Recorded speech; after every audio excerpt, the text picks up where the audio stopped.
अस्सलाम वालेकुम जी, सुबह बखैर, क्या हाल चाल। आप देख रहे हैं प्रोग्राम जिससे हम कहते हैं गुड मॉर्निंग पब्लिक, और पब्लिक मुझे कहती है सुहाव सिल। गुड मॉर्निंग पब्लिक जो कि लाहौर समेत इस्लामाबाद से भी किया जाता है, वो वाहिद शो जो 2 शहरों से होता है।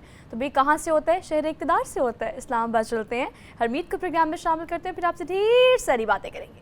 अस्सलाम वालेकुम हरमीत, कैसे हैं आप? Good morning from Lahore studio. वालेकुम सलाम, सत श्री अकाल, गुड मॉर्निंग। वैसे ये भी हमें एजाज़ हासिल है ना कि एक शो 2 शहर है और दोनों शहरों की खबरें भी हमारे पास होती हैं। लेकिन कल अगर हम देखें, कल जो टेलीविज़न की स्क्रीन पर हमने देखा या सोशल मीडिया पे देखा, तो लाहौर ही लाहौर था। और कहीं ना कहीं ऐसा लग रहा था कि हर जगह पे, और फिर हमें जो अमृत की खबरें मिली हैं वो भी बड़ी अफसोसनाक है। कहीं पे करंट लगे हैं, कहीं पे पुलिस एहलकार, तो कहीं पे इसी तरह फिर हम निकले पंजाब से आगे तो खैबर पख्तूनख्वा में भी 2 जो है हलाकतें हुई हैं। तो एक तो ये खबरें भी आ रही, दूसरी जब हम ये देख रहे थे कि बिजली का जो निज़ाम था वो भी दरहम बरहम था। बाकी अब लाहौर में थी तो ज़्यादा आपने सारी चीज़ें बड़ी करीब से देखी। हरमीत, सबसे पहले तो मैं बात करना चाहती हूँ सेंटर पास की, जिसे हम कलमा चौक अंडर पास कहते हैं, जिसको कहा गया था कि एशिया की सबसे पहली ब्लू रोड जो है वो वहाँ बनाई गई। और ये खबर हमने अपने शो में दी थी और हमने काफ़ी अच्छा खासा प्राउडली इस चीज़ को अनाउंस किया था in our show. But although उस ब्लू रोड की तो हम बात करें, लेकिन आपको पता है कि वो एक वाहिद रोड है कलमा चौक का अंडर पास, जिसमें 2 टनल्स भी निकलती हैं। कैन यू इमेजिन, कल वहाँ से गुजरते वक्त वो टनल्स जो हैं वो वाकई टनल नहीं, वो एक नहर लग रही थी। मतलब इतना पानी था। हाँ, अलबत्ता हम इस चीज़ को मानते हैं कि महकमे मौसम याद की इस हवाले से हमें जो वार्निंग है वो जारी की गई थी। बट ऑल दो वार्निंग के बावजूद ये भी कहा जा रहा है कि 30 साला रिकॉर्ड जो है वो लाहौर में बारिश का टूटा है। लेकिन लोगों ने तो कुछ ऐसे विजुअल्स भी मेरे सामने आए कि कश्तियाँ निकाल के तो अपने घरों से बाहर जो रोड है उसको नहर बना के लोगों ने एंजॉय भी किया। लेकिन ऑब्वियसली कल भी हम इस चीज़ के बारे में बात कर रहे थे कि अब्र रहमत है, लेकिन जिन लोगों के लिए और चीज़ जो सोहा आपने देखा होगा सोशल मीडिया पे जो खबर ज़्यादा वायरल हुई और फिर ट्विटर पे टॉप ट्रेंड पे वो चीज़ रही, और वो ये था कि लाहौरी जितने भी हैं इन्होंने हमेशा शहबाज शरीफ को इस मौके पर काफ़ी मिस किया होता है। जब भी वो आते थे, सिर्फ बारिश होती थी, लंबे लंबे बूट और एक छतरी और फिर लॉन्ग बूट, और उसके अब तो कुछ और बूट आ गए। तो अब मामला ये होता था कि एक छतरी होती थी और कैमरामैन उनके साथ होता था। ये चीज़ हम देखते थे और फिर 2-3 तस्वीरें खिंच के और सोशल मीडिया पे। लेकिन कल हमने देखा हमारे जो स्पोर्ट्स मिनिस्टर हैं जनाब वहाब रियाज साहब, जैसे वो गाड़ी से गुजरते हैं तो जो पानी है वो लोगों पर वो गिरा रहे हैं। साथ साथ वो जब जाके अपने साथ उन्होंने कैमरामैन लिया था एक, और वो साथ साथ में वीडियो बना रहे हैं, और जायजा जिस तरीके से वो ले रहे हैं वो काफ़ी मुनफरिद था। तो उन्होंने वो कमी पूरी कर दी शहबाज शरीफ साहब की कि अब वो वज़ीर आज़म के मनसब पर बैठे हैं। तो बहरहाल अब मैं हूँ, बड़ी रिस्पॉन्सिबिलिटी इस क्रिकेट के बजाय मैं आज ये मामला जो है इसको देख लेता हूँ। तो कल ये चीज़ बड़े भी टॉप ट्रेंड में रही। लेकिन बहरहाल हरमीत, आपको पता है वहाब का जस्टिस सबने तो देखा वीडियो पिक्चर्स में, बट ऑल दो जो एक ट्रेंड सेटर होते हैं ना, वो तो आपको पता है हमारे वज़ीर आज़म ही है, जो भी इस वक्त करंट वज़ीर आज़म है शहबाज शरीफ, वो तो ट्रेंड सेटर रहे हैं ना। मतलब उनका तो स्वैग था इस चीज़ का कि लॉन्ग बूट पहनना और पिक्चर्स और छतरी और पूरी टीम एंड ऑल दैट। हाँ, अलबत्ता उनकी जो अब काबीना की अगर हम बात करें, इंटरिम गवर्नमेंट की बात कर लेते हैं, तो इंटरिम गवर्नमेंट भी इस हवाले से काफ़ी कोशिशें कर रही है कि ऑल दो निकासी आपका निज़ाम जो है उसको बेहतर किया जा सके। लेकिन मैंने उन शाहराओं को हरमीत जहाँ पर मैंने 30 साल में पानी खड़ा होते नहीं देखा।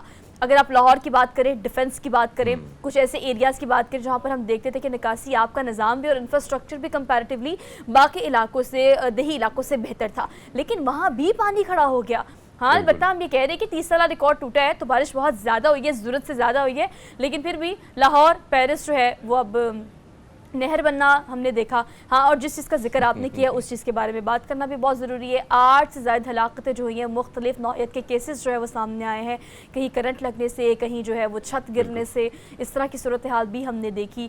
लेकिन आपको पता है कि अगर इस सारी सूरत हाल में हम अपने किरदार की बात करें तो मैं आपको यही कहूँगी कि इस तरह के मौसम में जिनको ज़रूरत है, जिन्होंने ऑफिस जाना है और जिनको काम है, गैर ज़रूरी जो है वो घर से बाहर ना निकले, सिर्फ इस गर्ज से कि मौसम अच्छा है तो मौसम इन्जॉय करें। और बहुत सारी हलाकतें हरमीत इस बात से भी हुई है कि मौसम चूंकि गर्म था, उससे पहले तो लोग नहाने के लिए, यंग बच्चे जो हैं वो नहाने के लिए नहरों की तरफ उन्होंने रुख किया। जो वीडियोस हमारे पास सामने आ रही थी और नहरों के बजाय तो रोड्स पर मेरे पास जो वीडियो आई है डूबने से हलाकतें हुई हैं। तो उसमें मैंने देखा कि जो रोड्स हैं वहां पे लोग जो है वो नहा रहे हैं, भाई वो कह रहे हैं कि भाई एंजॉय कर रहे हैं, गर्मी है और साथ में। लेकिन आपने दुरुस्त फरमाया कि बहुत सारी हलाकतें, अब 17 हलाकतें हो चुकी हैं पूरे पाकिस्तान में अगर हम देखें, लेकिन ज़्यादातर पंजाब में हुई हैं। और आपको पता है कि जो हमारा तरह बिजली का निज़ाम है या दीगर सिस्टम है, तो हर चीज़ कहीं ना कहीं जिस पर हम गुफ्तगू करते रहते हैं, बात करते रहते हैं कि भाई ये चीज़ ठीक होनी चाहिए, लेकिन सारी चीज़ें एक साथ ना ठीक होती और ना हमारे जितनी भी हमारी हुकूमतें हैं ना उनकी तरजीह ये चीज़ रही है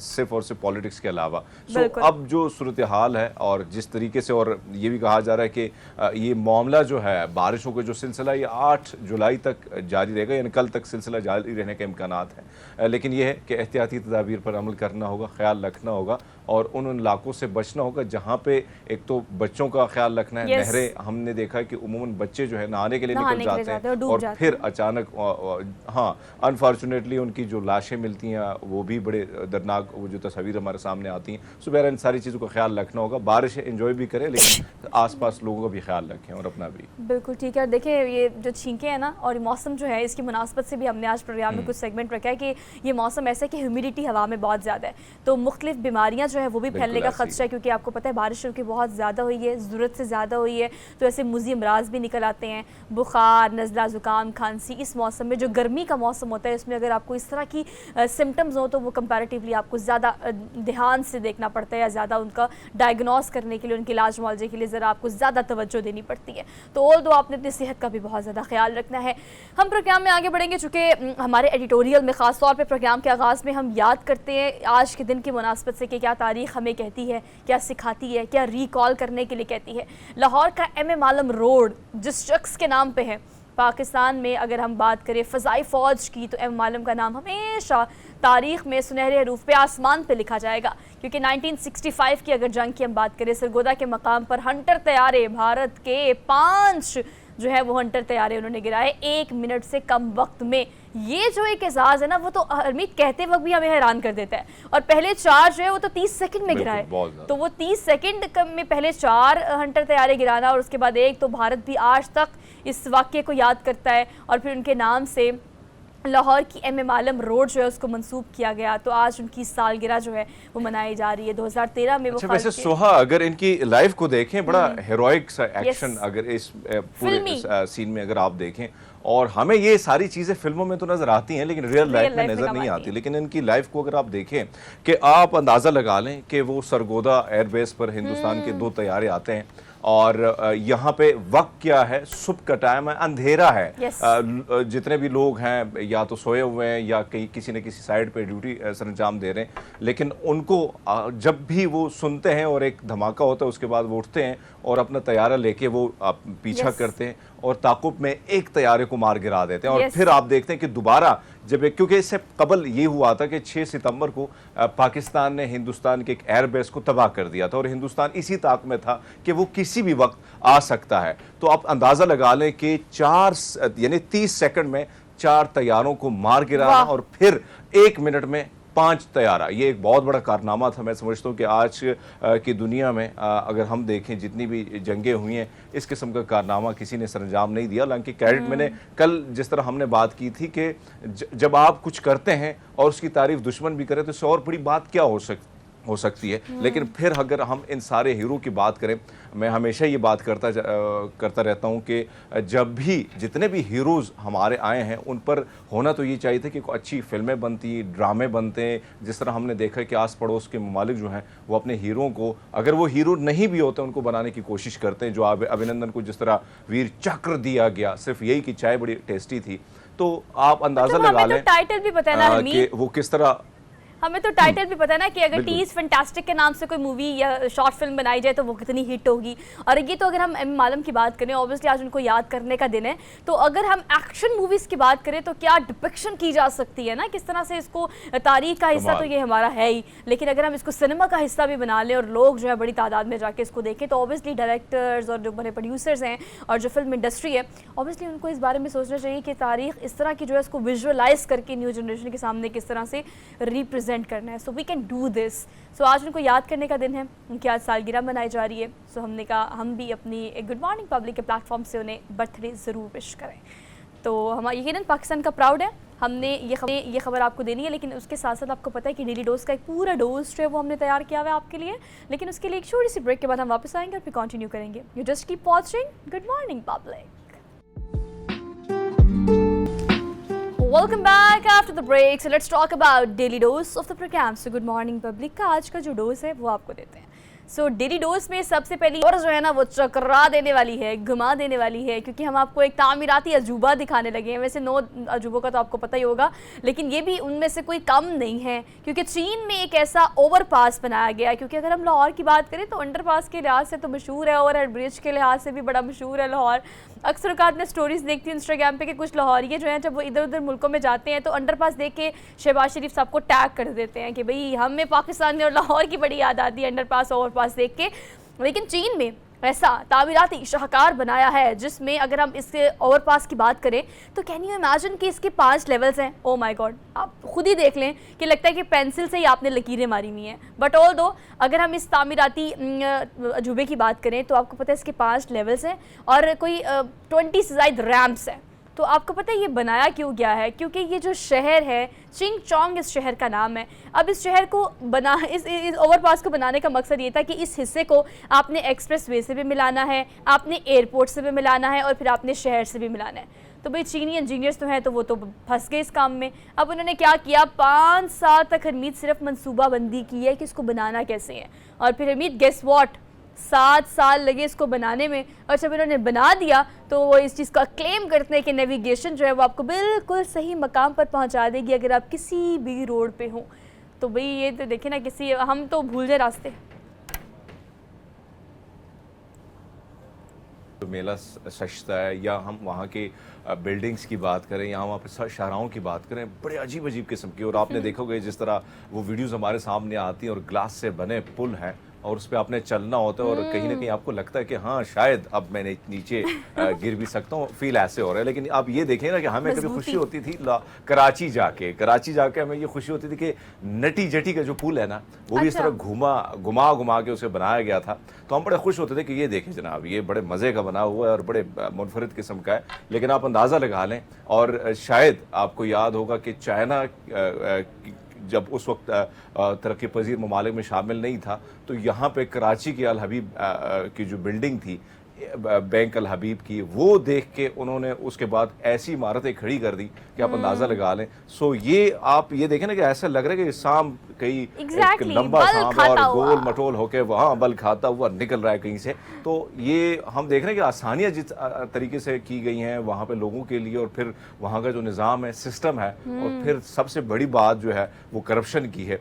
बल्कि यहाँ पे जितने चाइनीज़ हमारे इलाकों में काम करते हैं तो वो बड़ी ज़बरदस्त बात करते हैं, क्योंकि बहुत सारे इंजीनियर मेरे दोस्त हैं जो वहाँ पे काम करते हैं। वो कहते हैं कि भाई आप पाकिस्तानियों का कल कब आएगा, हमेशा आप टाल देते हैं कि कल हम ये काम करेंगे, आज क्यों नहीं करते। तो यही बात है कि वो कल वाला मामला वहाँ पे नहीं है, आज वाला और अभी का मामला है, जिसकी वजह से हम देखते हैं कि चाइना तरक्की कर रहा है और बड़ी तेजी से कर रहा है। हरमीत, मैं तो जिस चीज़ से हैरान हो रही हूँ ना, आप ये देखें कि चीनी माहिरीन जो हैं, जो इंजीनियर्स हैं, उनका शाहकार देखें कि 5 साल सिर्फ उन्होंने इसकी मनसूबाबंदी पे लगा दी है कि हमने किस तरह से इसको एक्सप्रेस हाईवे से कनेक्ट करना है, how to connect with airport और फिर मेन स्ट्रीम जो एरियाज़ है और जो शहर है उसके साथ भी इसको कनेक्ट करना है। तो हमने आपको देख लिया मॉर्निंग के, इवनिंग के, नाइट के सारे व्यू दिखा दिए। तो अगर आपका चीन जाने का प्लान है और विज़िट करने का प्लान है तो इस तरह के आपको बड़े सारे शाहकार मिलेंगे। जैसे हरमीत बाजी बता रहे हैं कि अगर हम बिल्डिंग्स की बात करें तो उस तरह से उनको डिज़ाइन किया गया है कि आर्किटेक्ट भी देख के ना हैरान हो जाएं।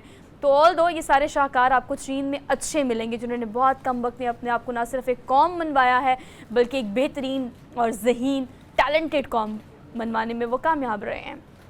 खैर, हमने आगे बढ़ना है।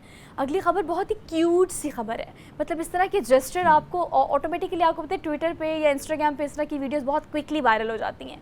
भाई कॉन्वोकेशन डे किसको याद नहीं होता, मुझे भी याद है, आपको भी याद होगा। तो ये वो दिन होता है इस दिन में आपके माँ बाप आई थिंक 4-5 साल जो आप डिग्री हासिल करते हैं तो यूनिवर्सिटी ना जाए, लेकिन कॉन्वोकेशन वाले दिन अम्मा अब्बा यूनिवर्सिटी ज़रूर जाते हैं। तो ये कॉन्वोकेशन डे है जनाब, और आपको पता है एक कितार लगी हुई है तालिब इल्मों की और एक कितार जो उनके साथ वालिदैन की। अब धूप बहुत ज़्यादा है, सब खड़े हुए हैं, कोई पंखा चल रहा है, कोई किस तरीके से अपने आप को धूप से प्रोटेक्ट कर रहा है। अब एक बच्चा है, उसने कॉन्वोकेशन कैप पहनी हुई है ना, जो गाउन होता है, कैप होती है, पूरा एक कॉस्ट्यूम होता है कॉन्वोकेशन डे का।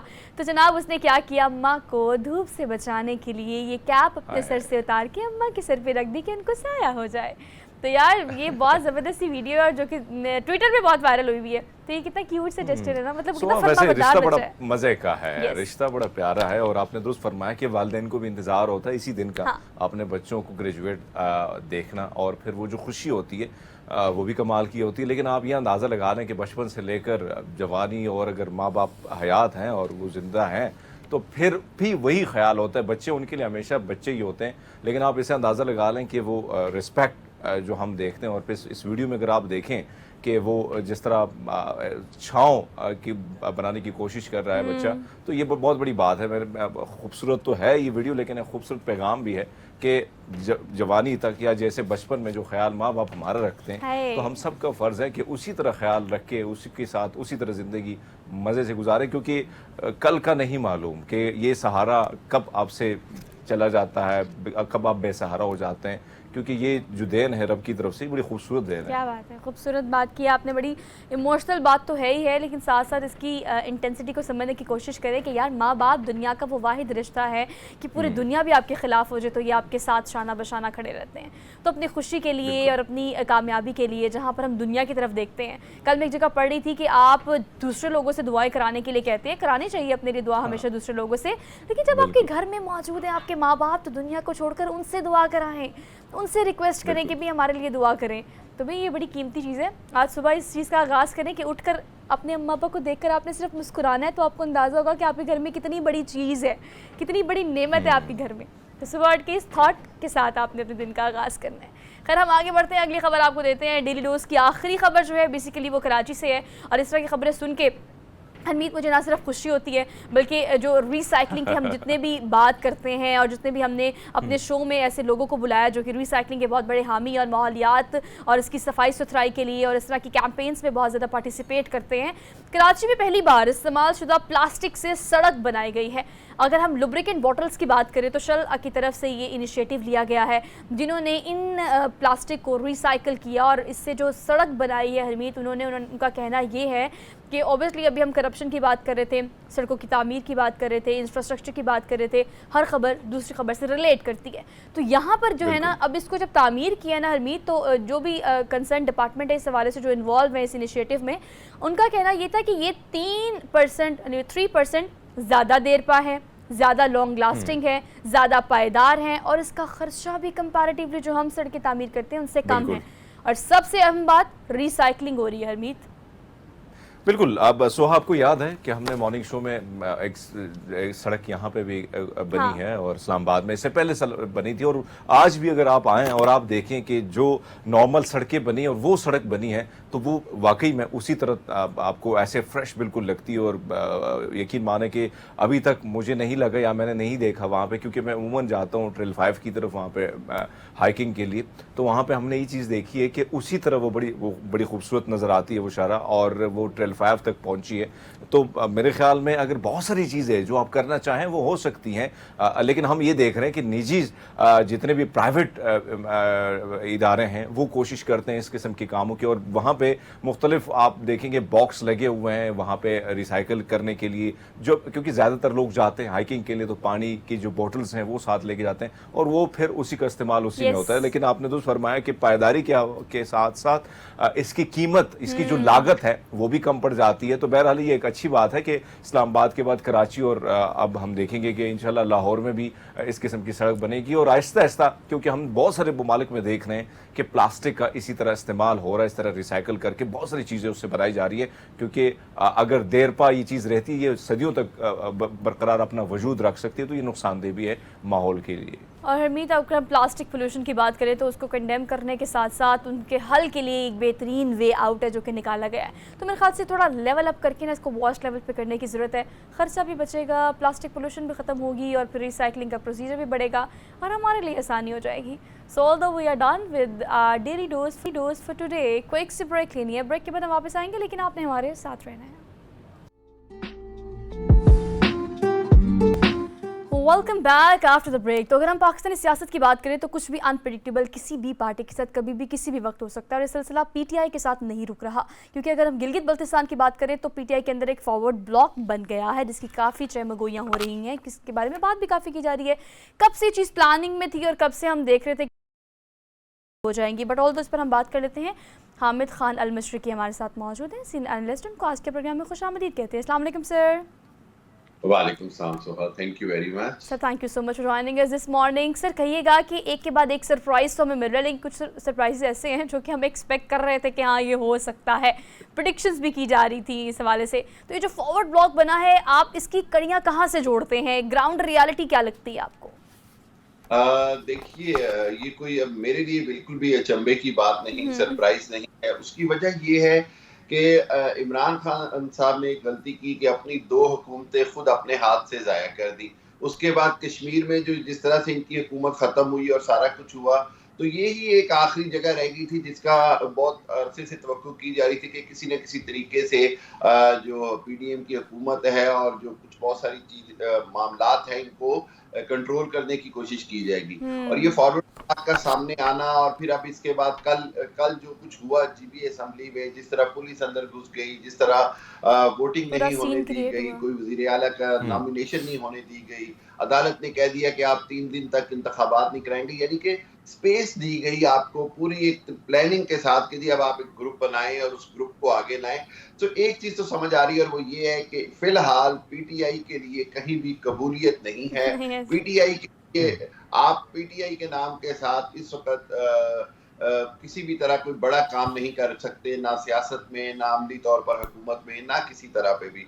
और ये जो जीबी के मामलात हैं, मैं समझता हूँ इसमें हुकूमत को अक्लमंदी का साथ देना चाहिए, मुख्तदर हलकों को मामला फहमी करनी चाहिए। हमें ये ख्याल रखना चाहिए कि ये इंतहाई सेंसिटिव एरिया है, ये पाकिस्तान के 4 सूबों की तरह नहीं है, इसके स्पेशल स्टेटस के साथ ये चल रहा है। तो मैं ये समझता हूँ कि पूरी दुनिया की नजरें होती हैं इस तरह के खित्ते पर। हामिद खान साहब, हमने कश्मीर में जो आपने जिक्र किया, कश्मीर के साथ साथ अब गिलगित बल्तिस्तान में, और कल जो मनाजिर हमने देखे तो वो हम भारतीय मीडिया पर भी ये देख रहे थे कि जिस तरह हम कश्मीर की बात करते हैं, मकबूजा कश्मीर की, तो ये भी तो सेंसिटिव इलाका है। तो ये जो कुछ हुआ एक अच्छी तस्वीर नहीं गई। लेकिन साथ साथ आपसे जानना चाहेंगे कि जो कुछ कराची में हुआ मेयर के इलेक्शन में, अब गिलगित बल्तिस्तान में, तो क्या आपको लगता है कि जिस तरह बंदरबांट और जिस तरह दुबई में प्लानिंग, हालांकि हम देखते हैं कि गली मोहल्ले के फैसले भी गली मोहल्ले में ही होते हैं, लेकिन हमारे मुल्क के फैसले लंदन और दुबई में होते हैं, तो क्या आपको लगता है कि वज़ीर आज़म की सीट भी इसी तरह मिल जाएगी किसी को? हरमीत, ये बड़ा अहम पॉइंट आपने कहा कि जो पाकिस्तान की सियासत है उसके फैसले दुबई और लंदन में हो रहे हैं। चंद अशखास 25 करोड़ अवाम की तकदीर का फैसला उनकी मर्जी के खिलाफ अगर करेंगे, ये बड़ी खतरनाक बात होगी। देखें, जिसका मैंडेट है उसको तस्लीम करना चाहिए, यही जमहूरियत का हुस्न है। कराची में जो हुआ वो जमहूरियत की बुनियादी रूह के मुनाफी है। अगर चंद लोगों को आप मुनहरिफ करके और फॉरवर्ड ब्लॉक के नाम के ऊपर आप उनको अपने साथ मिला लेते हैं, तो उन लोगों की पीछे जिन्होंने उनकी जमातों को वोट दिया, जिन्होंने जिस नजरिए को वोट दिया, आपने उस नजरिए की तौहीन की। मैं इस तरह देख। दूसरी जानिब देखें तो कश्मीर की आपने मिसाल दी, मैंने भी आपसे यही कहा कि ये सेंसिटिव एरियाज हैं। पूरी दुनिया पाकिस्तान के मौक़िफ़ को समझती है कि हम कश्मीर के ऊपर हमारा क्या मौक़िफ़ है, गिलगित बल्तिस्तान लद्दाख के हवाले से हमारा क्या मौक़िफ़ है। हम किसी भी तरह कोई ऐसी कमजोरी दुनिया को नहीं देना चाहिए, ना दिखानी चाहिए, ना कोई ऐसी सियासी एडवेंचर करना चाहिए जिसके नतीजे में खुद पाकिस्तान के जो कॉज है, या पाकिस्तान का जो मिशन है, या पाकिस्तान का जो मौक़िफ़ है, उसको नुकसान पहुंचे। और बिल्कुल आपने ठीक कहा कि जो हमारा हमसाया मुल्क है वो तो इस तरह के मौकों की तलाश में रहता है। वो हमारा बदतरीन दुश्मन है। उसका काम ये है कि वो पाकिस्तान की कोई भी कमजोरी हो उसका फौरी तौर पर फायदा उठाए। इसलिए मैं समझता हूँ कि पीपल्स पार्टी हो या पीडीएम हो या कोई भी हो, इनको किसी तरह भी ऐसा सियासी एडवेंचर नहीं करना चाहिए। अच्छा, हम सब इस चीज़ को भी एड्रेस कीजिएगा कि हम हमेशा सियासी मंजरनामे की स्टेबिलिटी के लिए हम हमेशा कहते हैं कि हम इसको कनेक्ट करते हैं मैशियत के साथ, कि सियासी जो हम चाहे मुगोइयाँ देख रहे हैं, हलचल देख रहे हैं, ये थोड़ा सेटल डाउन होंगी तो ही हम मैशियत को बेहतर कर सकेंगे। बट ऑल दो IMF के बारे में काफ़ी बात की जा रही है कि फाइनली बहुत तगोदोर कोशिश के बाद हमें ये किस्त मिल गई, जिस पर हम काफ़ी एक्साइटेड भी थे। हमने स्टॉक एक्सचेंज में जो मंदी इतने महीनों में देखी, वो एकदम हमने बूस्ट देखा। तो आप किस तरह से देखते हैं कि अब लॉन्ग लास्टिंग प्लानिंग की हमें कितनी ज़्यादा ज़रूरत है कि हमने अगले रिव्यू पर जाने से पहले हमने इससे बहुत प्रोडक्टिविटी निकालनी है? तो हाँ, मैं ना आपके प्रोग्राम में ना सिर्फ एक चीज मैसेज देना चाहूंगा, और वो ये है कि खुदारा पॉलिसी मेकिंग को सियासत से अलहदा कर दें। पाकिस्तान की सियासत आप करें, लेकिन एक बार फैसला हो जाए कि मुल्क की माशी पॉलिसी कोई भी हुक्मरान आए एक खास सेट अंदाज से चलाई जाएगी, मुल्क की खास पॉलिसी कोई भी हुकूमत आए एक खास सेट अंदाज से चलाई जाएगी, मुल्क की सेहत की पॉलिसी, मुल्क के जो बुनियादी मसाइल हैं उनके ऊपर कंप्रोमाइज ना किया जाए, उनके ऊपर सियासत ना की जाए। पाकिस्तान देखें, बाकी दुनिया में ऐसे ही होता है। अमेरिका में डेमोक्रेट्स की गवर्नमेंट आए, रिपब्लिकन्स की गवर्नमेंट आए, बुनियादी सियासी ढांचा या बुनियादी सियासी पॉलिसियां नहीं बदली जाती। इंग्लैंड में लेबर की गवर्नमेंट आए या टोरी की गवर्नमेंट आए, बुनियादी खारजा पॉलिसी या मुआशी पॉलिसी नहीं बदली जाती। पाकिस्तान की बदकिस्मती ये है कि क्रेडिट स्कोरिंग के चक्कर में, एक दूसरे को नीचे दिखाने के चक्कर में, हम सबसे पहले मईशत के जो अच्छे बुरे इकदाम होते हैं उनको पिछली हुकूमत के हवाले से टारगेट करते हैं और अपना नया नाम देने की कोशिश करते हैं।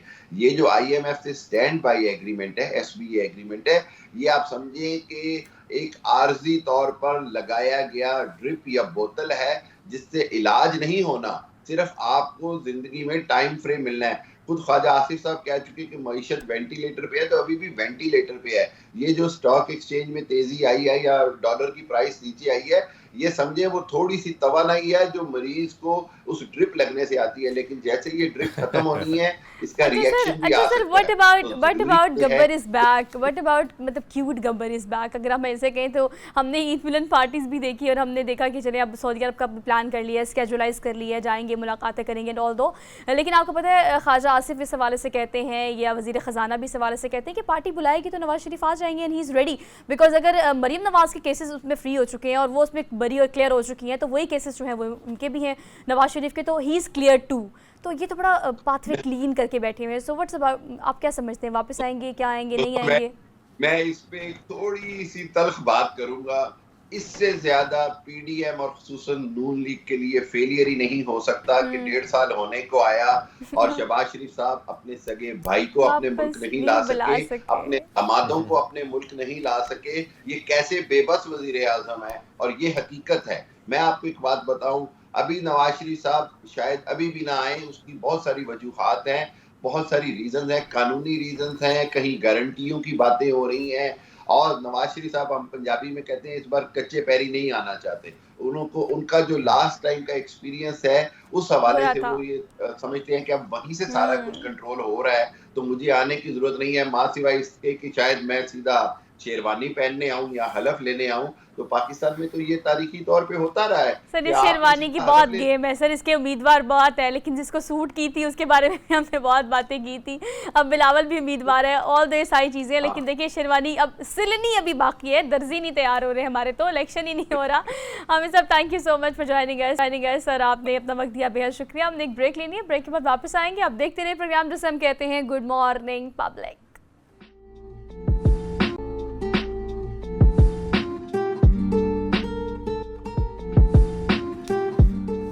Welcome back after the break. So basically we are in the second hour of the show और इस पूरे घंटे में हम बात करते हैं सिर्फ आपके बारे में, यानी पब्लिक के बारे में।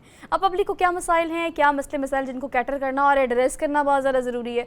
हम बारिश की बात कर रहे हैं सुबह से, आजकल आपको पता है चूँकि मानसून का मौसम भी है, तो बारिशों के इस मौसम में जहाँ पर हम हवा में नमी का तनासुब बहुत ज़्यादा देखते हैं, मतलब ह्यूमिडिटी बहुत ज़्यादा हो गई है जो कि हमारी स्किन को बहुत बुरे तरीके से मुतासर करती है। और फिर अगर हम डिहाइड्रेशन की बात करें, मतलब पानी हम जो कम पीते हैं, बल्कि ना होने के बराबर आजकल देखा यह जा रहा है कि हमारा शायद ध्यान नहीं रहता, इतने हम मसरूफ़ हो गए हैं, तो उससे स्किन पे क्या असरात मुरतब होते हैं।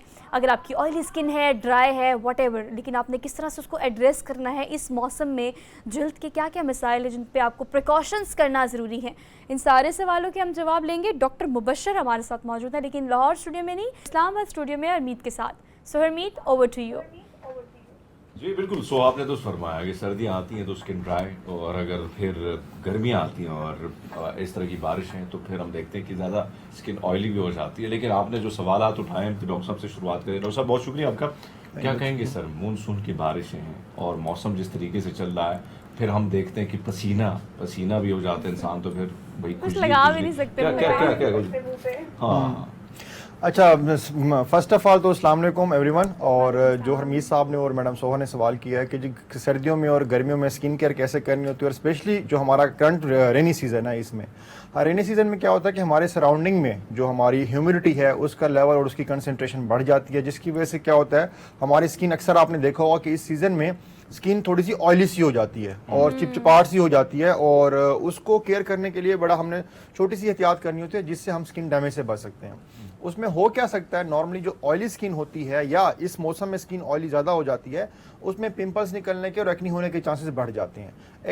एक्नी जो है उसको हम ये बोलते हैं कि जो फेस के ऊपर पिंपल्स निकलते हैं, या आम ज़बान में हम बोलें तो दाने निकलते हैं, उसको हम एक्नी बोलते हैं। और इस तरह की ऑयली स्किन में और इस तरह के वेदर में उसके बढ़ने के चांसेस ज़्यादा हो जाते हैं। उसका हम अगर एहतियात की बात करें तो एहतियात उसकी सबसे सिंपल है कि आप कोशिश करें कि दिन में 2 से 3 मरतबा फेस को वॉश करें। अच्छा, एक और बात जो मैडम सोहा ने कही है कि अगर विंटर होता है तो स्किन ड्राई हो जाती है। कही थी ये बात, हाँ। ठीक है जी, हरमीत साहब ने कही थी कि जी विंटर होता है तो स्किन ड्राई हो जाती है, और समर होता है तो स्किन आपकी ऑयली हो जाती है। तो उसमें मैं ये बताना चाहूँगा कि यकीनन ऐसा है कि कुछ लोगों की स्किन ड्राई होती है, कुछ की कॉम्बिनेशन होती है। जो कॉम्बिनेशन वाले होते हैं उनकी स्किन विंटर में ड्राई होती है और समर में उनकी ऑयली हो जाती है। तो अगेन मैं बताऊंगा कि अगर इसका एहतियात करनी है हमने, तो वो ये करना है कि इस करंट सीजन में ऑयली स्किन से बचने के लिए ये है कि आप 2 से 3 मरतबा फेस को वॉश करें, और जिनकी एक्नी प्रोन स्किन है वो कोशिश करें कि अगर अपने डॉक्टर से कंसल्ट करें और जो प्रॉपर ट्रीटमेंट दिया जा रहा हो उसको फॉलो करें, ताकि आपकी स्किन जो है वो डैमेज होने से बच सके। डॉक्टर साहब, एक और चीज़ जो हमने देखी है, अच्छा। बल्कि पसीना का आना, जो आपने फरमाया कि भाई ज़्यादातर वॉश करें फेस को, ज़्यादातर जो है कोशिश किया करें कि जितना भी हो सके। लेकिन एक और चीज़ जो ज़्यादा धूप में काम करते हैं, एक तो हम ये देखते हैं कि भाई पूरे जिस्म में रैशेज आ जाना, और फिर वो इस तरह चुभते हैं जैसे कोई कांटा चुभ रहा है। तो इसकी क्या वजूहात होती हैं और उसके लिए क्या किया जा सकता है सारी? अच्छा देखें, जो आपने बात की है कि गर्मियों में होता क्या है, नॉर्मली ऐसा होता है कि आप जब धूप में निकलते हैं तो आपके बदन पे ऐसे फील होता है जैसे कांटे चुभ रहे हैं। हाँ, एग्जैक्टली। अच्छा, ये एक स्पेसिफिक बीमारी है जिसको हम फोटो कॉन्टैक्ट डर्मेटाइटिस बोलते हैं। अच्छा। इस बीमारी को हम इसका इशू ये होता है कि जब भी आप सनलाइट के साथ एक्सपोज होते हैं, मतलब जो ही सनलाइट आपके फेस पे पड़ेगी या आपकी बॉडी पे पड़ेगी, तो क्या होगा, आपको इचिंग स्टार्ट हो जाएगी और ऐसे फील होगा जैसे कांटे चुभ रहे हो। इससे बचने का सिंपल तरीका है कि कोशिश करेंगे सन रेज में ना जाएं, और अगर जाएं भी सही तो फेस को और बाकी बॉडी पार्ट्स को कवर रखें ताकि डायरेक्ट सन रेज ना पड़े आपके बॉडी पे, और इस तरह की फिर आप उससे बच सकते हैं। हाँ, अगर सपोज कि ऐसा हुआ कि आप अचानक चले गए और अचानक से आपको इचिंग स्टार्ट हो गई है, तो उसका ट्रीटमेंट ऑप्शन ये है कि आप कोई एंटी एलर्जिक ले लें, ताकि आप उस टाइम उस सिम्टम से या उस प्रॉब्लम से आपको रिलीफ मिल जाए। अच्छा डॉक्टर साहब, let's talk about all those things जो कि बेसिक रूट कॉज करती हैं सारे स्किन इश्यूज़ को। अभी तो चलिए हम ह्यूमिडिटी की बात कर रहे हैं, मौसम की बात कर रहे हैं, गर्मी की। ऑब्वियसली आप स्किन टाइप के अकॉर्डिंगली आपको डायग्नोस करना पड़ता है कि आपने अपनी स्किन को कैसे ट्रीट करना है। लेकिन कुछ चीज़ें ऐसी हैं जो कॉमन है, मतलब अगर हम अपने मोबाइल से निकलने वाली ब्लू लाइट की बात करें, आजकल वो हमारी स्किन को बहुत डैमेज कर रही है। सेकेंडली, अगर हम बात करें बाहर निकलने की, तो ऑब्वियसली जैसे हमीद का काम है, मेरा काम है, लड़का हो या लड़की हो, बाहर तो निकलना है, फिर धूप इतनी शदीद है, तो ये सनस्क्रीन वाला काम जो है वो भी कहते हैं कि बहुत ज़्यादा ज़रूरी है, जो कि आपको करना चाहिए। बीइंग अ डर्मेटोलॉजिस्ट, आप क्या सजेस्ट करते हैं कि मतलब हर किसी को सनस्क्रीन यूज़ करनी चाहिए, अगर यूज़ करनी चाहिए तो कैसे, कितनी और दिन में कितनी दफ़ा?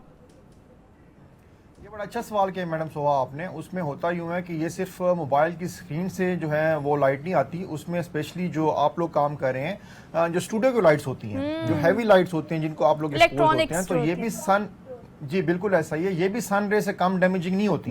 अच्छा। होता क्या है कि सन रेज में या इन लाइट्स में अल्ट्रा वायलेट रेज होती हैं जो कि स्किन को डैमेज करती हैं। और उनका डैमेज का मैं बताऊं, उसमें डैमेज में ये होता है कि फेस के ऊपर रिंकल्स आ जाते हैं, जिनको हम झुर्रियां बोलते हैं, और उससे क्या होता है कि रिंकल्स आ जाएं अर्ली एज में तो फेस पे एजिंग साइन आना शुरू हो जाते हैं। दूसरा क्या करती हैं, दूसरा ये कि पिगमेंटेशन काज कर देती हैं, जिसमें ये होता है कि फेस के ऊपर छाया बन जाती हैं। तो इससे बचने के लिए जो आपने कहा कि जी हम सनस्क्रीन का कितना इस्तेमाल करें, डेफिनेटली सनस्क्रीन बहुत ज़रूरी है और हर इंसान के लिए ज़रूरी है, जो लोग भी बाहर जा रहे हैं, और अगर सपोज के सन एक्सपोज नहीं भी हैं, इवन देन अगर वो एट होम है उसके लिए भी ज़रूरी है। जिस तरह मैंने बताया कि ना सिर्फ स्टूडियो की लाइट्स में, बल्कि जो घर में बल्ब इस्तेमाल होते हैं, लाइट्स इस्तेमाल होते हैं, उनमें भी अल्ट्रा वायलेट रेज होती हैं जो कि स्किन को डैमेज करती हैं। हाँ, मतलब बड़े मुश्किल इसमें आपने डाले कि पल्लू फिर करना पड़ेगा। मतलब बस एक और चीज़ आपसे जानना चाहेंगे। हाँ बिल्कुल, सोहा ने दुरुस्त, सोहा जो बात करी और डॉक्टर साहब जो बात करें, लाइट, अब थोड़ा सा घबराहट भी हो रही है इसको देख के भी कि भैया बहुत जल्दी बुढ़ापा आने वाला है, वैसे घबराना भी नहीं चाहिए। पर एक और चीज़ डॉक्टर साहब एक और चीज़ जो अगर हम देखें, खवातीन, अब हमने स्टूडियो में बैठना है तो हल्की फुल्की पफिंग करनी है, लेकिन खवातीन फंक्शन हो या वैसे बाहर जाना हो तो मेकअप जो है उसके बगैर बड़ा मुश्किल होता है। और आजकल मानसून का जो बारिशों का भी के महीने चल रहा है, तो ऐसे में क्या मेकअप करना गर्मियों में लाजिम है, और अगर है तो क्या, किस तरीके से फिर क्या जब मेकअप हटा दे फिर क्या करना चाहिए? अच्छा, ये बड़ा अच्छा सवाल किया आपने, और स्पेशली खवातीन के लिए बहुत जरूरी है उनको बताना कि मेकअप करना ऐसा कुछ नुकसानदेह नहीं है। हाँ, इट डिपेंड्स कि आप जो मेकअप के लिए प्रोडक्ट्स यूज करें वो कौन सी यूज करें, कि ऐसा तो नहीं कि सब स्टैंडर्ड प्रोडक्ट्स यूज करें वो आपकी स्किन को एलर्जी काज कर दें। एक चीज जो सबसे इंपॉर्टेंट है वो ये है कि अगर मेकअप से किसी को एलर्जी हो गई है तो फिर दोबारा मेकअप ना करें। और लाजमी नहीं कि सारे मेकअप से हो जाएगी, अगर किसी स्पेसिफिक प्रोडक्ट से एलर्जी हो गई हुई है तो वो अगर आप दोबारा यूज करेंगे तो एलर्जी का डबल रिएक्शन आएगा। और दूसरा जो आपने पूछा कि जी कि क्या गर्मियों में मेकअप करना चाहिए या नहीं करना चाहिए, गर्मियों में जो मैंने आपको एक स्पेसिफिक स्किन केयर बताई है जिसमें सन ब्लॉक है, प्रॉपर फेस वॉश करना है, इसके करने के साथ अगर आप मेकअप यूज करें तो इससे कोई नुकसान नहीं होता। हाँ, अलबत्ता ये है कि आप गर्मियों में होने की वजह से क्या होता है जी, मेकअप की जो लाइफ है वो अगर सपोज सर्दियों में 2 घंटे 3 घंटे 4 घंटे वो चल जाता है, तो गर्मियों में क्या होता है, पसीना आने की वजह से उसकी लाइफ कम हो जाती है। जो ही पसीना आएगा वो मेकअप उतर जाएगा, तो उससे स्किन के डैमेज होने के इस तरह चांसेस नहीं होते अनटिल अनलेस कोई सब स्टैंडर्ड प्रोडक्ट यूज की जा रही हो, या फिर ये हो कि जी उस प्रोडक्ट से आपकी स्किन एलर्जिक हो चुकी हुई है। अगर एलर्जिक नहीं है, कोई ऐसा रिस्पॉन्स नहीं आया हुआ और आपकी स्किन उसके साथ कंफर्टेबल है तो फिर इट्स फाइन, आप मेकअप कर सकते हैं। अच्छा डॉक्टर साहब, ये भी बताइएगा कि आजकल मार्केट में अगर हम बात करें या ट्रेंड्स की बात करें तो बीइंग अ डर्मेटोलॉजिस्ट आपको पता है कि बहुत सारे ऐसे ट्रीटमेंट्स हैं जो कि मौजूद हैं, जो कि वक्त की अगर ज़रूरत है तो आपको करने भी चाहिए। अगर हम हाइड्रा की बात करें, आपकी स्किन के सेल्स को डीप क्लीन करती है, लोग इसको प्रेफर भी करते हैं और अब तो ट्रेंड में भी है। लेकिन आप देखिए आजकल एक चीज़ का और बड़ा ट्रेंड है घर पे सीरम्स यूज़ करने का। आप इसको किस साइंस में देखते हैं, किस तरह से कंसीडर करते हैं, किस एज ग्रुप से आपको शुरू करना चाहिए, और अगर आपने यूज़ करना है तो किस मसले को एड्रेस करने के लिए कौन सा सीरम जो है वो आपको लगता है प्रोडक्टिव है? अच्छा, ये मिसवा बड़ा अच्छा सवाल किया आपने। इसमें मैं आपको बताऊं कि एक तो पहली बात ये कि जो आपने हाइड्रा फेशियल की बात किया बिल्कुल ऐसा ही है। हाइड्रा फेशियल और जो ऐसी ट्रीटमेंट्स हैं जो कि हमारे मेडिकल डॉक्टर्स के पास हो रहे हैं, जिसमें हमारे एस्थेटिक फिजिशियंस हैं, डर्माटोलॉजिस्ट हैं, उनके क्लिनिक्स में हो रहे हैं, तो फॉर श्योर वो सेफ हैं और FDA अप्रूव्ड हैं, और हमारी रेगुलेटरी अथॉरिटीज़ भी उनको ऑन भी करती है और उसको अप्रूव भी किया हुआ है। तो इसलिए मैं आपको ये रिकमेंड करूंगा कि जो भी आपने कोई एस्थेटिक्स या मेडिकल ट्रीटमेंट लेना है या स्किन ट्रीटमेंट लेना है तो वो आप किसी मेडिकल डॉक्टर से और एस्थेटिक फिजिशियन या डर्माटोलॉजिस्ट से ही लें। अदरवाइज ये है कि फिर जो कॉम्प्लिकेशन है उसके चांसेस बढ़ जाते हैं। इसमें भी फिर ये मैटर करता है कि कौन सी प्रोडक्ट यूज़ की जा रही है। जो आप प्रोडक्ट यूज़ कर रहे हैं क्या वो सब स्टैंडर्ड है, क्या वो अप्रूव्ड हैं, क्या वो अप्रूव नहीं है, या उनकी क्वालिटी कैसी है। जो डॉक्टर यूज़ कर रहे होते हैं डेफिनेटली वो प्रॉपर्ली अप्रूव्ड प्रोडक्ट्स और अप्रूव्ड जो मशीन है ना वो यूज़ कर रहे होते हैं और प्रॉपर्ली ट्रेंड लोग होते हैं वो। डॉक्टर साहब एक और चीज़ जो हमने देखा है, बहुत सारी चीज़ों की हमने तो आपने फरमाया, लेकिन अगर हम देखें गर्मियों का महीना है, बारिशों का सिलसिला चल रहा है, लेकिन आपने देखा कि खाने पीने के हवाले से अगर हम देखें, ईद कुर्बान पर हमने देखा कि भाई गोश्त ही गोश्त और किसी ने नहीं छोड़ा, और फिर हम देखें बीमारी भी बहुत ज़्यादा हुई। ये वाला ट्रेंड कितना हमें बदलना होगा, क्योंकि गोश्त तो वैसे भी नॉर्मल लाइफ में भी आप खा सकते हैं, लेकिन ऐसा लगता है कि फिर मिलना ही नहीं है ये वाला सिलसिला। और फिर हम देखते हैं कि क्या करना चाहिए, कौन सी खुराकें शामिल करें ताकि स्किन आपकी फ्रेश रहे और कहीं ना कहीं ये जो दाने हैं या और कोई एलर्जी है या कोई और मसाइल है स्किन के वो ना हो। जी बिल्कुल, बड़ा अच्छा सवाल किया आपने कि अभी चूंकि करंट सीजन ही ऐसा है कि हम लोग पोस्ट बकर ईद हैं इस वक्त, और अभी तक भी गोश्त की रूटीन वैसी की वैसी ही जा रही है और फ्रीजर भरे हुए हैं, फ्रीजर भरे हुए और मैक्सिमम गोश्त का इस्तेमाल हो रहा है। बिल्कुल ठीक है, गोश्त का इस्तेमाल एक हद तक तो ठीक है, लेकिन जिस तरह आजकल गर्मियों का सीजन है, गोश्त और प्रोटीन डाइट जो होती है ये हाई एनर्जी डाइट्स कंसीडर होती हैं। इफ यू रिमेंबर कि हम जब कोविड के डेज में अक्सर डॉक्टर कहा करते थे कि आप प्रोटीन डाइट लें। प्रोटीन डाइट का मकसद क्या है कि आपको हाई एनर्जी डाइट मिले और अगर बदन में या जिस्म में कमजोरी हो रही है तो उसको वो काउंटर कर सके। अब चूंकि गर्मियों का सीजन है, सराउंडिंग वेदर में गर्मी ज्यादा है, और अगर आप हाई डाइट लेंगी तो वो आपके जिस्म को उस हद तक फायदा नहीं पहुंचाएगी। This is good for winter, this is good for at that time कि जब आपको हाई एनर्जी चाहिए होती है बॉडी के लिए। अब राइट नाउ अगर आप इसके साथ सब्जियों का इस्तेमाल करें, फ्रेश वेजिटेबल्स लें, जूसेस लें, तो और इसको मुतवाज़िन ग़िज़ा में गोश्त का इस्तेमाल करें, मुतवाज़िन मिकदार में। इस तरह नहीं कि जी कि आप रेगुलर बेसिस पे गोश्त खा रहे हैं, चाहे वो मटन हो, चाहे वो बीफ हो, चाहे वो चिकन हो। एक जनरल कंसेप्ट और जो हमारी पब्लिक में पाया जाता है कि मटन जितना मर्जी इस्तेमाल करें इट्स फाइन, मटन जितना मर्जी इस्तेमाल करें इट्स नॉट फाइन।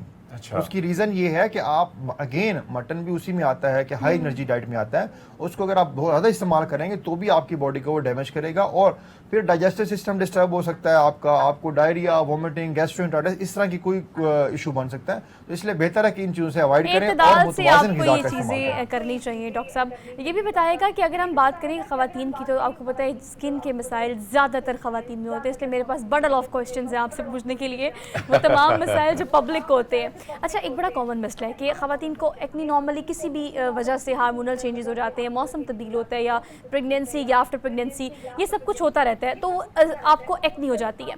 अब एक्ने ख़त्म हो गई, आपने कोई ट्रीटमेंट्स किए, लेकिन जो स्कार्स रह जाते हैं उसके बाद, उसके लिए स्पेसिफिक क्या ट्रीटमेंट्स होते हैं? देखिए, स्कार्स के लिए हमारे पास एस्थेटिक्स प्रोसीजर्स हैं और उसके लिए हम लेज़र भी कर सकते हैं, हम माइक्रो नीडलिंग भी करते हैं उसके लिए। लेकिन मैं जो रिकमेंड करता हूँ अपने ऑडियंस को भी और क्लाइंट्स को भी, वो ये है कि आप एक्ने को टाइमली ट्रीट कर लें ताकि आपको स्कार्स बने नहीं।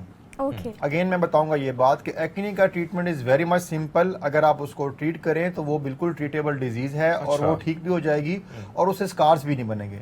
होता क्या है कि हम नॉर्मली एक्ने को इग्नोर करते हैं और हम ये समझते हैं कि हमारे चूंकि नॉर्मल, कुछ लोग कहते हैं जी जवानी दाने हैं, कुछ लोग कहते हैं जी कि हमारी चूंकि एज ऐसी है, हार्मोनल चेंजेस आ रही हैं, ये दाना निकलने ऐसा नहीं और होता। ये भी कहते हैं शादी कर लो, शादी कर लो, हाँ, डेफिनेटली। ये मैंने जिस तरह आपको बताया ना, इस तरह की काफ़ी सारी चीज़ें हैं जो हमारी सोसाइटी में बड़ी मिथ है और वो हैं पब्लिक में बड़ी आम है। तो मैं इसमें आपको बताऊं, एक्नी के लिए एक स्पेसिफिक एक्नी प्रोन स्किन होती है जो ऑयली स्किन होती है। आप देख लें कि जिसको भी एक्नी हो रही है उनकी स्किन ऑयली होगी। ऑयली स्किन वाले अपनी एहतियात करें और एक्नी अगर हो गया तो उसका ट्रीटमेंट लें। ऐसा नहीं है कि उसका ट्रीटमेंट नहीं है। हाँ, एक प्रॉब्लम ये जरूर होता है कि एक्नी थोड़ा लंबा अरसा चलती है, उसका ट्रीटमेंट भी 2 से 3 महीने तक जा सकता है और दूसरी बात यह है कि उसके ट्रीटमेंट के बाद भी उसके होने के चांसेस होते हैं। तो लेकिन इस चीज से घबराना नहीं चाहिए। घबराना नहीं चाहिए। लेकिन एक और चीज सोहा, जो सवाल आपने उठाया, ये जो गर्म दाने हैं और फिर आपने, मैंने बताया कि बड़े बुजुर्ग कहते हैं कि भैया इस बच्चों की शादी करा दे। लेकिन एक और चीज़ फिर हम ये देखते हैं कि पीआरपी की तरफ ये रुझान भी ज़्यादा है, ख़वातीन भी जाती हैं, मर्दाज़ात भी जाते हैं। आपकी अलग बात है कि आप डिस्काउंट भी नहीं देते हैं, लेकिन उसके बावजूद आपसे जानना चाहूँगा कि क्या पीआरपी करना ज़रूरी है इस वक्त जब गर्मी का मौसम हो, दाने चेहरे पे हों? अच्छा, ये सबसे इम्पोर्टेंट सवाल है हरमीत साहब आपका कि हमारे जो एस्थेटिक्स प्रोसीजर्स होते हैं, जो कि हम लेज़र्स करते हैं, कुछ भी करते हैं, सिवाय लेज़र हेयर रिमूवल के, कोई भी ऐसा लेज़र है कि जब आपके फेस के ऊपर एक्नी है या पिंपल्स हैं या फेस के ऊपर कोई भी ऐसी इन्फेक्शन हुई है, तो हम कोई भी प्रोसीजर नहीं करते। हमने सबसे पहले उसको ट्रीट करना होता है, उसको सेटल करना होता है, उसके बाद जाके हम कोई एस्थेटिक्स प्रोसीजर करते हैं। लेकिन एक्नी जो है वो रूट कॉज है डिफरेंट चीज़ों की, जिसमें एक्नी की वजह से पिगमेंटेशन भी हो जाती है, एक्नी की वजह से फेस के ऊपर स्कार्स भी बनते हैं। तो उसको सबसे पहले हम एक्नी को ट्रीट करेंगे, फिर उसकी कॉम्प्लिकेशन की तरफ जाएंगे कि हम उसकी कॉम्प्लिकेशन को कैसे एड्रेस करें। तो इसलिए अगर हमने माइक्रो नीडलिंग करनी है, हमने CO2 फ्रैक्शनल लेजर करना है, हमने कुछ भी करना है, तो उससे पहले हमने एक्नी को ट्रीट करना है, उसके बाद जाके हम कुछ करेंगे। Alright doctor Mubashar, thank you so much for being there in Islamabad. और देखिए, उन्होंने जो बातें की उससे हम इस तरह से कंक्लूड कर लेते हैं कि ऑब्वियसली ये ट्रीटमेंट चूँकि मार्केट में मौजूद है, टेक्नोलॉजी दिन ब दिन बढ़ती चली जा रही है, तो ये ट्रीटमेंट्स आपको यूज़ करने चाहिए। मैं इस चीज़ की हामी हूँ कि टेक्नोलॉजी के साथ आपको आगे बढ़ना चाहिए, बट ऑल दो परहेज़ इलाज से बेहतर है। अगर आपको पहले कोई इस तरह के मसाइल है, उनको वक्त पर आप एड्रेस कर लेंगे तो हो सकता है आप एक्सट्रीम सिचुएशन पर जाने से पहले ही बच जाएँ। तो अपना ख्याल रखें बॉस। हमने एक ब्रेक लेनी है, ब्रेक के बाद वापस आएंगे। Just keep watching. Good morning public. Welcome back after the break. So sportsmanship की ज़रूरत हमें हमारी पर्सनल और प्रोफेशनल लाइफ दोनों में होती है, जो हमें ये सिखाती है कि ज़िंदगी में अप्स एंड डाउन्स आते रहते हैं। आपने गिरना तो बरहक है, कोई मसला नहीं, लेकिन उठकर वापस कम बैक करना और ज़िंदगी को दोबारा से उसी इंथुजियास्टिक होके, उसी जोश के साथ, जुनून के साथ उससे लड़ना या उसे बेहतर बनाने की तगोदो में कोशिश में चलते चले जाना भी ज़िंदगी इसी का नाम है। लेकिन अगर हम बात करें खेल की, एक्स्ट्रा करिकुलर एक्टिविटीज़ की बात करें, तो आपको पता है कोविड के बाद से लेकर ख़ासतौर पे आजकल टेक्नोलॉजी की वजह से, गैजेट्स की वजह से हम इन पे पार्टिसिपेट कंपैरेटिवली कम करते हैं। और अगर हम बात करें फिर इंटरनेशनल गेम्स की, तो हमारा पहला जो हमारे जहन में चीज़ आती है वो आती है ओलंपिक्स। लेकिन आज मैं बात करूंगी स्पेशल ओलंपिक्स वर्ल्ड गेम्स की और पाकिस्तान की पार्टिसिपेशन की। प्राउड मोमेंट है मेरे लिए भी, गुड मॉर्निंग पब्लिक के लिए भी, कि हमारे पास दो ऐसे अच्छे गेस्ट मौजूद हैं, ख़ास गेस्ट मौजूद हैं, जो ना सिर्फ स्पेशल ओलंपिक्स में पार्टिसिपेट करके आए हैं, बल्कि पहली दफ़ा पार्टिसिपेट किया और फिर पहली दफ़ा गोल्ड मेडल भी जीता। और गेस व्हाट, किस में? हॉकी प्लेयर में। यानी हमारी नेशनल गेम की अगर बात करें हम, तो हमारे इंस्टीट्यूशंस जहाँ पर इतना ध्यान नहीं देते इस नेशनल गेम पे, कुछ ऐसे प्लेयर्स हैं जो कि बेसिकली ज़बरदस्त तरीके से, ज़बरदस्त अंदाज में ये सब कुछ करते आ रहे हैं। तो आपकी मुलाकात कराती हूँ। 2 गेस्ट जो हमारे साथ मौजूद है। पहले बात कर लेते हैं हम अनस शाहिद से, जो कि हॉकी प्लेयर है, जो कि गोल्ड मेडल जीत कर आए हैं और पहना हुआ है। कैसे हैं आप? अल्लाह का ठीक शुक्र। है, thank you so much for being here. और इसके साथ साथ हमारे साथ मौजूद हैं, हम इन्हें कहते हैं रुखसाना कोसर, जो कि टेबल टेनिस कोच भी हैं। और इन्होंने ही इनकरेज किया अनस को कि आप भी साइकिलिंग के बाद ये डिसाइड हो गए थे अब जाएं और हॉकी खेल के आएँ और पाकिस्तान का नाम रोशन करें। रुखसाना कैसी हैं आप? अल्हम्दुलिल्लाह मैं ठीक हूँ। Thank you so much for being here, good you too so see you. much. अच्छा, मुझे ये बताएगा कि अगर हम ओलंपिक्स की बात करें और फिर हम स्पेशल ओलंपिक्स की अगर हम बात करें, तो टैलेंट बहुत है पाकिस्तान में। और ये आप भी जानती हैं, बीइंग अ कोच, आपने कितने लोगों को देखा होगा। हम इतनी तगोदोर किस स्पीड से हम चल रहे हैं, आपको क्या लगता है कितने टाइम में हम ओलंपिक्स में अपना वो मकाम बना सकेंगे जो हम डिज़र्व करते हैं? टैलेंट तो बहुत ज़्यादा है, अपॉर्चुनिटी नहीं है हमारे पास। अच्छा। जैसे हम चाहते हैं कि हमारे बच्चे कुछ करें, आगे निकले, लेकिन उसके लिए हमें कुछ और साथ चाहिए ना, कुछ लोगों का जो हम लोग के साथ मिलकर इन बच्चों को आगे लेके Yes, चलें। yes. ऐसी अपॉर्चुनिटी नहीं है हमारे पास। हम लोग को सबसे पहले तो जब कैंप लगाना होता है, हम खुद परेशान हो रहे थे कि कोई हमारे पास प्लेस नहीं है, कहाँ हम करवाएं, कौन सी जगह बहुत नहीं है, इनके मसले हैं। कहाँ कैंप लगवाएं इन बच्चों के साथ। तो मैं तो ये रिक्वेस्ट समझे या जो भी कि, लेकिन इन बच्चों के लिए स्पेशली हम लोगों को ना कुछ करना चाहिए कि हम लोग इनको प्लेस एरियाज़ अच्छी जगह लेके दें जिसमें हम लोग इजीली इनकी गेम्स करवा सकें। पहले तो हम लोग कैंप लगाते, हम खुद परेशान हो रहे थे कि इनको हम रखें कहाँ, करें अच्छा, क्या। जगह का इशू, स्पॉन्सरशिप का इशू, बिल्कुल। फिर इनकी ट्रेनिंग का, इनकी कोचिंग का, हर चीज़ का। खैर ये तो मसाइल हैं, उनको हम ज़रूर एड्रेस करेंगे और हमारा मकसद भी आपको बुलाने का यही है। लेकिन रुखसाना, अगर हम बात करें इन स्पेशल चिल्ड्रंस की या स्पेशल ओलंपिक्स की ख़ास तौर पे, तो ऑब्वियसली टैलेंट को पॉलिश करने में भी एक अच्छा खासा वक्त लगता है और उसमें इंस्टीट्यूशन अहम किरदार अदा करते हैं। बिल्कुल सही कह रहे हैं। एक तो हमारे इधर इंस्टीट्यूट बहुत कम है, बहुत कम कम है, है। कम है। जो हैं वो पार्टिसिपेट नहीं करते इस तरह से जिस तरह उनको करना चाहिए। कुछ स्कूल्स हमारे यहाँ पाकिस्तान लाहौर में देख लें, जैसे कुछ स्कूल्स हैं जो बहुत अच्छे तरीके से पार्टिसिपेट भी करते हैं और उनके बच्चे फिर आगे जाते भी हैं जब हम उनको आगे लेके चलते हैं। और रह गई बात जो टाइम पीरियड की आप बात कर रही हैं, तो हम लोग एंड द स्पोर्ट के साल पहले लगा लें कैंप, तो बस हमारा कोई अरेंजमेंट नहीं होते ना। तो अगर हम वही कैंप अच्छे तरीके से 2-3 साल की प्रैक्टिस के बाद बच्चों को आगे लेके जाएं, सोचें तो क्या मेरे ख्याल से रखवाई कि हो। क्या रिजल्ट निकले लेकिन बच्चों आपको का। पता है, इतने कम वसाइल के बावजूद भी रुखसाना, जिस तरह से हम लोग काम कर रहे हैं और जिस तरह से बच्चे हमारे जो हैं वहाँ पर मेडल्स लेकर आ रहे हैं, पार्टिसिपेट कर रहे हैं। अनस की देखें एग्जांपल लाइव हमारे पास मौजूद है। अनस ने पार्टिसिपेट किया बीइंग अ हॉकी प्लेयर और फिर देखिए मेडल जीता और पहली दफ़ा पार्टिसिपेट किया। अनस, कैसा एक्सपीरियंस रहा? बहुत अच्छा लगा था। आगे भी है मौका, हो जाए आगे मौका ही मिले हमें जाने के लिए। जीतने के बाद कैसा लग रहा है? बहुत अच्छा, बहुत खुशी हो रही है। अच्छा जी, अनस, जी। इससे पहले आप साइकिलिंग करते थे जी, या जी। आपने इससे पहले और भी गेम्स की हैं, तो उसके बाद फिर जो ब्रेक आया, वो ब्रेक क्यों लिया था? मतलब जब गिर गया था अच्छा, हाँ, गिर गए थे, तब छोटे दादा आ गई थी, फिर डिसाइड हो गए। डिसाइड हो गए। नहीं, अच्छा, तो फिर दोबारा किसने इनकरेज किया? रुखसाना ने इनकरेज किया? नहीं, इन्होंने तो ये कहती है फिर हम कर लेते हैं जो कहते हैं, हम तैयार होते हैं करने के लिए। जी हॉकी जी। का एक्सपीरियंस कैसा था? देखिए ना, जो पहले एक्सपीरियंस किया वो ज़रा मुख्तलिफ था, फिर आप गिर गए, चोटें लगी, ये एक्सपीरियंस कैसा था हॉकी का? हॉकी का भी बहुत अच्छा था, उसमें भी गिरते रहे हैं तो फिर भी खेलते रहे हैं। फिर जी, हिम्मत जी। नहीं ना हारे। हिम्मत। अच्छा, ये देखिए ना, ये सबक भी तो हरमीत, देखिए ये सबक भी तो देखिए कोच ही दे सकते हैं ना, कि कोई बात नहीं, गिर गए, दोबारा खड़े हो जाओ और दोबारा पार्टिसिपेट करो। लेकिन ये आप इस हवाले से क्या कहना चाहते हैं? अच्छा, वैसे अगर हम देखें अनस की बात को, अगर आप गौर से देखें, जितने भी एथलीट आए, हमने एक चीज़ तो कॉमन देखी कि बहुत सारे उतार चढ़ाव जिंदगी में तो आते हैं। अनस, आपसे जानना चाहेंगे, बड़े मसाइल हैं, हमें पता है, हमने काफ़ी दफ़ा टेलीविज़न की स्क्रीन पर इस बात को कोशिश की है कि ये पहुँचे आगे तक भी। मसाइल बहुत हैं, फिर उतार चढ़ाव भी बहुत हैं, लेकिन वो कौन सा जज्बा है जिसके तहत आप जैसे नौजवान जो है वो कंटिन्यू रखते हैं अपने आप को और कहते हैं कि भाई कुछ करना है? अनस, ऐसी कौन सी चीज़ है जो आपको बार बार इनकरेज करती है? मतलब अम्मा अब्बा सपोर्ट करते हैं, दोस्त करते हैं, या आपका दिल करता है कि मैं गेम्स खेलूँ? कौन सी चीज़ आपको हमेशा ऑन रखती है? अच्छा अनस, एक और चीज़ जो मैं आप में देख रही हूँ ना, मतलब ऑब्वियसली स्क्रीन पे आना, फिर बात करना, इसके लिए कॉन्फिडेंस चाहिए होता है। अनस में बहुत कॉन्फिडेंस है, जो मैं देख रही हूँ ना। अनस, देखिए ना, पहली दफ़ा आप हॉकी खेलें और पहली दफ़ा में आप मेडल जीत के आ जाइए। वो देखिए, हम आपकी पिक्चर्स भी दिखा रहे हैं ऑन स्क्रीन। वो देखिए, ये देखिए, ये पाकिस्तान का प्राउड है। और अगर हम स्पेशल ओलंपिक्स की बात करें, तो जहाँ पर पूरी दुनिया से बच्चे वहाँ जाके पार्टिसिपेट करते हैं, वहाँ पर पाकिस्तान को रिप्रेजेंट करना और उसके बाद ये फील और जीत लेके वापस आना। अनस, जीतने के बाद अब क्या लगता है, मजीद भी खेलने का दिल करता है? और क्या खेलने का दिल करता है? आगे हॉकी के अलावा और भी कुछ चीज़ें हैं, जैसे बैट बॉल हो गया, बाकी चीज़ें, मैच वगैरह।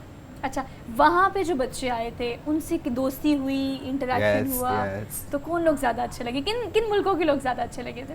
कुछ लोग होते हैं उसमें बुराई वाले भी, अच्छे वाले भी होते हैं, उससे अच्छी बात बताते हैं, कोई होते हैं फिर खुद देखा पड़ता है किसको पसंद करना है आपने, फिर उसके साथ साथ नहीं, नहीं, बहुत अच्छी बात है। देखिए पसंद करना ना, लेकिन देखिए ये जज करना ये भी एक टास्क होता है। लेकिन हॉकी जीत लिया, वापस आ गए, मेडल लेके आ गए, अब Yes. दोस्त से बाप जो है, मतलब फ्रेंड्स हैं, फैमिली हैं, अम्मा अब्बा हैं, कैसा वो आपको रिएक्शन दे रहे हैं और किस तरह से उनका फीडबैक मिल रहा है? बहुत अच्छा, मतलब सारी दुआएं भी मैम की थी, सर की भी थी, गाँवों की भी थी, दोस्तों की भी थी। अम्मा अब्बा क्या कहते हैं? कहते हैं मेरे बेटे ने देखा मेडल लेकर आया। जी जी बहुत खुश है मतलब। अच्छा, बहुत कुछ। जी, और जी। आपके जैसे जो दोस्त हैं जो काम करते रहे हैं, अब नहीं कर रहे, आप उन्हें क्या पैगाम देना चाहते हैं इस हवाले से कि मेहनत करते रहो? या आपके बहुत सारे दोस्त होंगे ना इर्द गिर्द जो जाना यस, चाहते आगे होंगे? हमको तैयार भी कर रहे हैं करने के लिए सारा कुछ ही, तो मसाज था वो करो, फिर वो भी आगे से तैयार हो रहे हैं भी ऐसा ऐसा।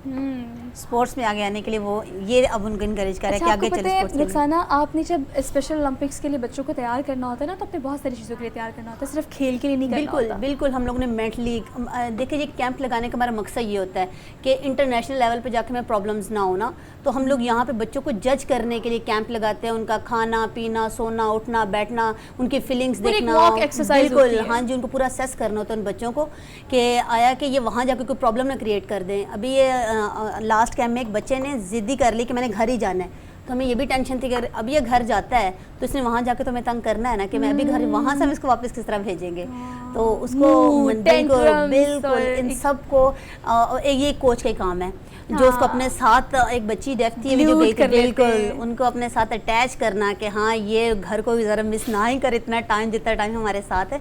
और कैंप का मकसद भी यही होता है, गेम के साथ साथ इनको पूरा असेस करना कि किस चीज़ में इनको प्रॉब्लम आ रही है और किस चीज़ में इनको साथ लेके चलना है, कहाँ पे इनको ब्रेक करवाना है। कुछ बच्चे जो ओवर ईटिंग करते थे, जिनको घर में रोका नहीं जाता था कि हाइपर हो जाएंगे अगर रोका तो, लेकिन हम लोगों ने वो भी बताना है कि नहीं बस स्टॉप, कुछ को आंखों के साथ बताना पड़ता है, कुछ को इशारा करके। ये बहुत स्वीट से काम है। लेकिन Stop अनस, करो। क्या चीज़ अच्छी नहीं लगी जो आप वहाँ गए, लोगों से मिले, या अगर बाजू का जिस चीज़ से आप डिसहार्ट हो जाते हो, कौन सी ऐसी चीज़ें जो अच्छी नहीं लगती? हाँ जी, अच्छी लगती है जो भी हो जाए। जब भी हो जाए अच्छा लगता है। अच्छा, हॉकी की अगर हम बात करें, बचपन से खेलते हुए देखते थे स्क्रीन पे, लोगों को प्ले करते हुए देखते थे, बचपन से किस गेम का शौक था? पहले तो हॉकी चलती थी, देखते थे सारे लोग, जब हम आए हैं हॉकी में तो अब लोग काम हो गए। काम हो गए। और Oh, पता है ये हमारा wow. नेशनल गेम है, पता है ना हमारा नेशनल गेम है। जी जी, हाँ, तो अब क्या लगता है बचपन से किस गेम का बहुत ज़्यादा शौक था? अभी तो चलो आप हॉकी खेल रहे हैं ना, बचपन पहले से था बैट बॉल का, फुटबॉल का, ये चीज़ों में था पहले शौक। और फुटबॉल के फीफा वर्ल्ड कप देखा था?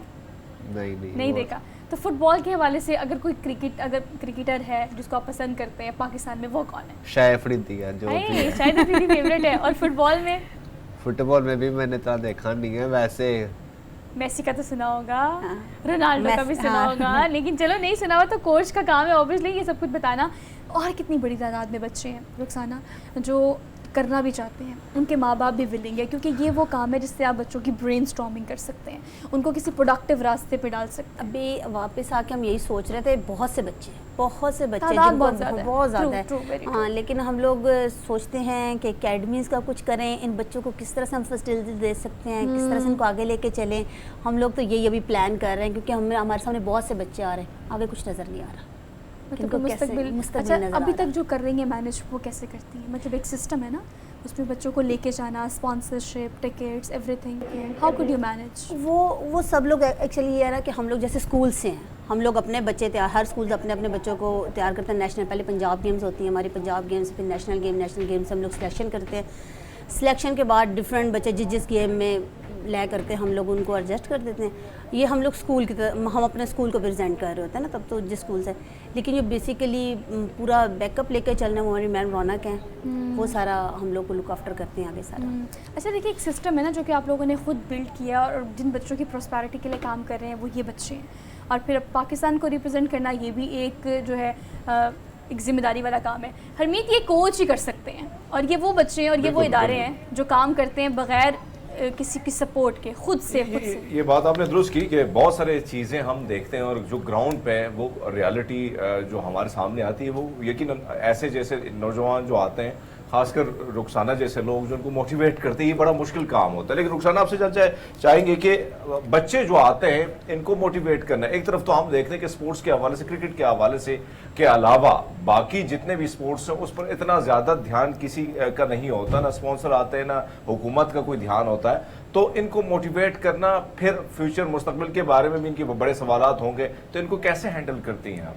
देखिए, जैसे हम कहते हैं कि साइकोलॉजिस्ट है, एक असेसमेंट कर रहा है बच्चे की, ठीक है। हम लोग स्पोर्ट्स में जब हमारे बच्चे आते हैं, हम लोग भी हर गेम में उसके असेसमेंट करते हैं कि ये किस गेम में इंटरेस्ट लेते हैं, फिर उसी गेम में उस बच्चे को लेके चलते हैं ना, ताकि हमारे लिए भी प्रॉब्लम ना उसको सिखाना, तो वो भी इंटरेस्ट से सीखे। जब बच्चे का इंटरेस्ट ही ना होगा, वो गेम ही नहीं करेगा। हम इम्पोज नहीं कर सकते, फोर्स नहीं कर सकते। तो ये जो फॉर्मूला है ना कि पहले आप जज करें कि बच्चा उसमें स्किल क्या है, और फिर स्पेशल की अगर हम बात करें तो उसमें जज करना कि इसमें स्किल क्या है, फिर उसको पॉलिश करना, फिर उसको कैच करना, और फिर उसको भेजना, और फिर उसको पाकिस्तान के लिए प्राउड बनाना, फिर उसको अपनी पहचान बनाना और अपनी उसकी पहचान बनना। ये हमारी पहचान है, हम इनकी पहचान है। We are proud of you Rukhsana, thank you so much for being here.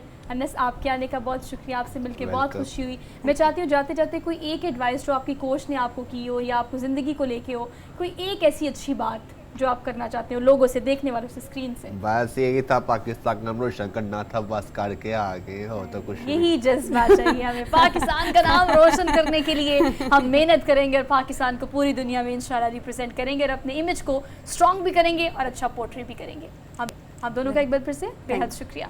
आपसे लेंगे अब इजाज़त, इंशाल्लाह आपसे मुलाकात करेंगे कल। अपना बहुत सारा आपने ख्याल रखना है और इर्द गिर्द देखिए जिन लोगों को आपकी ज़रूरत है किसी भी एतबार से, भाई उनका भी ख्याल रखें। अल्लाह हाफ़िज़।